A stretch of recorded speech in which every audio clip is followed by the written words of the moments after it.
Welcome to a Lenten journey through the book of Acts. My name is Todd Seifert, and I have the privilege of being your tour guide through this book.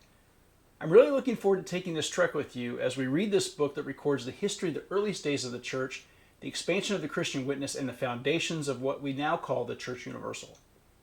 My day job is as the communications director for the Great Plains Conference of the United Methodist Church. I'm also a certified lay minister serving a small congregation in Lawrence, Kansas. I've had the privilege of facilitating disciple Bible study several times, teaching confirmation class, and leading Sunday school for all ages for 20 plus years. Now, some people may ask, why study Acts at a time of year when we should focus on the death and resurrection of Christ? And I understand the confusion. And here's what swayed me to consider that Acts is one of the very best books to study during Lent. I looked at the dates. Let me explain.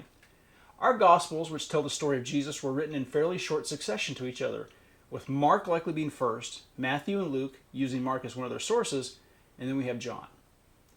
These all most likely were written somewhere between 62 and 70 AD. When we look at the events that took place in Acts, we start in about 30 AD with the ascension of Christ and conclude at some point between 64 and 67 AD with Paul landing in Rome. What does that mean? Well, it means the Acts of the Apostles recorded in this book likely all took place prior to the Gospels being widely circulated. The Gospels may even have just been oral histories shared among believers at that time that Peter, Paul, and others mentioned in the book of Acts were doing their work. So when we read about the testimonies given within the passages of Acts, we need to remember they were doing these things without access to the Gospels that we can so readily read today. And I think that's significant. It's also important to remember that Acts is a sequel to the book of Luke. There's a tremendous continuity between the Gospel of Luke and the book that we're exploring. Finally, along our journey, we'll take a few short detours to look at key concepts within some of the letters in the New Testament written chronologically as the events unfold in Acts.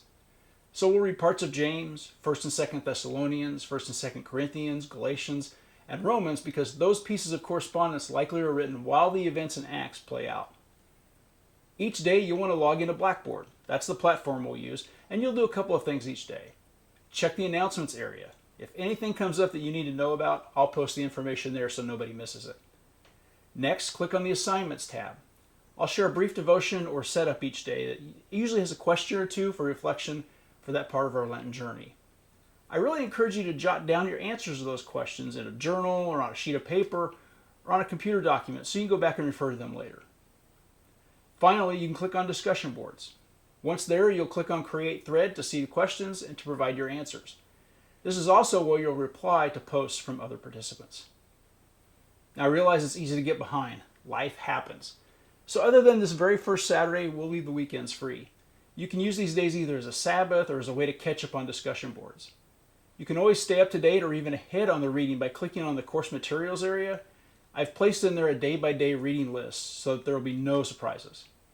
I've also put numbers to the days of our assignments so you'll always know what assignments we're on and which assignments match up with our discussion boards.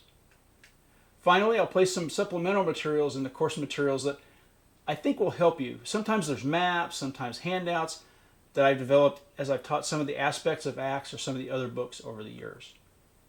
This first week is exclusively in the book of Acts. We'll explore some of the stories of the early church, what happens right after Jesus ascends to heaven, miracles performed by the disciples, and what life was like for those first believers. As you read this week, try to put yourself in the room or in the crowd. Try to visualize what's described. I think it will bring those words to life much more for you. Throughout our time together, feel free to contact me with any questions or concerns at any point during the class. You can reach me by clicking Email Your Instructor in the left navigation bar, or you can send me an email, which you'll find in my bio. I'm so happy that you're taking this Lenten journey with me. My prayer is that we'll all learn as we go, thanks to the teaching and actions of those very first people called Christians.